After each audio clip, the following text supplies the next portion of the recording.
In the 6th chapter of Revelation, we have these words, "And the kings of the earth and the great men, the commanders of the rich and the strong, and every slave and free man, hid themselves in the caves and among the rocks of the mountains. And they said to the mountains and to the rocks, Fall on us and hide us in the presence of him who sits on the throne and from the wrath of the Lamb.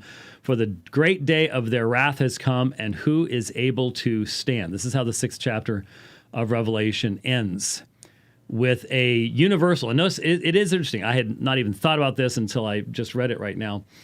But you have the great men and the commanders and the rich and the strong and every slave and free man. That pretty much takes care of the entirety of the culture at that time. And they are all put together in one group. You don't have any indication that this wrath of God is going to be more against one than another. In fact, they all say, and they said to the mountains and the rocks, "Fall on us and hide us from the presence of him who sits on the throne and from the wrath of the Lamb." The important thing to recognize is the universality of sin, the universality of rebellion, and apart from grace, the response and reaction of man when faced with the wrath of God and the coming judgment is not repentance. It's not repentance. So much of what we're facing today has a grossly unbiblical anthropology, a grossly unbiblical view of the nature of man.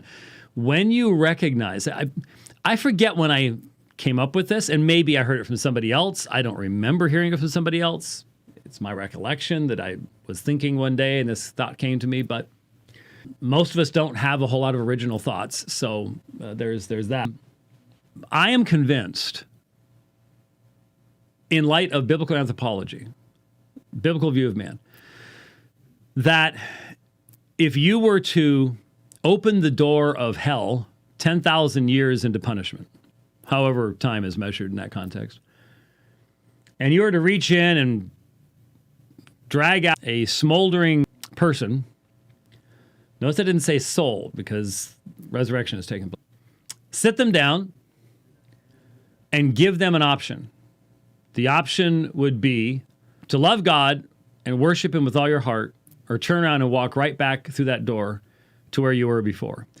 That, without exception, everyone would stand up, spit toward God, and walk back through that door. Because punishment does not change a stony heart. There has to be a change of the individual for there to be reformation, for there to be the ability to learn spiritual lessons. Rebels will remain rebels and only be confirmed even more in their rebellion. And so here you have a situation where the great day of the wrath of he who sits upon the throne and the Lamb has come. And the people know, from the great men, the kings of the earth, great men, commanders, rich and strong, every slave and free man, they all say, for the great day of their wrath has come, and who is able to stand? They've got better theology than a lot of people teaching in seminaries do today. They know that a day of wrath is coming. And they know that they are not going to be able to stand. And so they call upon the mountains and the rocks to fall on them and hide them. So it takes the special work of the Spirit of God to bring repentance into the heart. And it doesn't matter what your status is, from kings to slaves, it's all the same. But notice the most amazing element of this. Fall on us and hide us from the presence of him who sits on the throne and from the wrath of the Lamb. Now, where did that come from? Well, this is Revelation chapter 6. Revelation chapter 5 introduces us to the Lamb. Remember the book, no one was worthy to open the book, and John starts to cry and stop crying. Here is the Lamb. He's overcome, and he's standing as if slain, and he opens the seals, and every created thing bows down and worships he who sits upon the throne and the Lamb. So there's where that's come from.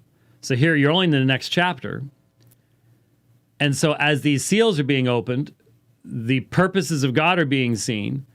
And so the great day of their wrath has come, and it's the great day of their wrath has come. Can you imagine any Old Testament prophet being associated with God in this way? Because we're talking about the Father and the Son here, and the great day of their wrath has come. Well, it's the wrath of God. And just like Paul joins Jesus in light of the incarnation into the Shema in 1 Corinthians chapter 8, here the very wrath of God is described as the wrath of he who sits on the throne and the wrath of the Lamb. And that's the phrase that is just echoes in my mind. The wrath of the Lamb. Lambs don't have wrath.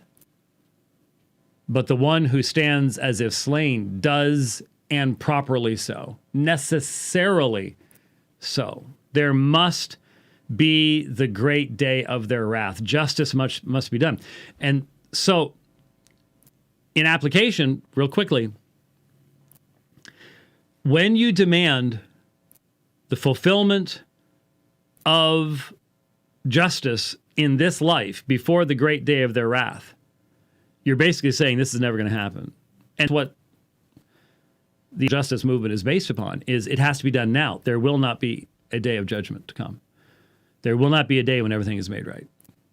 It has to be done now. It has to be done now. So that's why it's okay if you end up hurting innocent people, because you can't let any of the bad guys ever get away. The Christian worldview, they don't have a chance. They're never going to get away in the first place. Keep that in mind. The wrath of the Lamb requires us to recognize who Jesus truly, truly is. And of course, large majority of what call themselves Christian churches today don't have a view of Jesus that would allow him to have wrath in the first place. That's a sad reality of the day in which we live.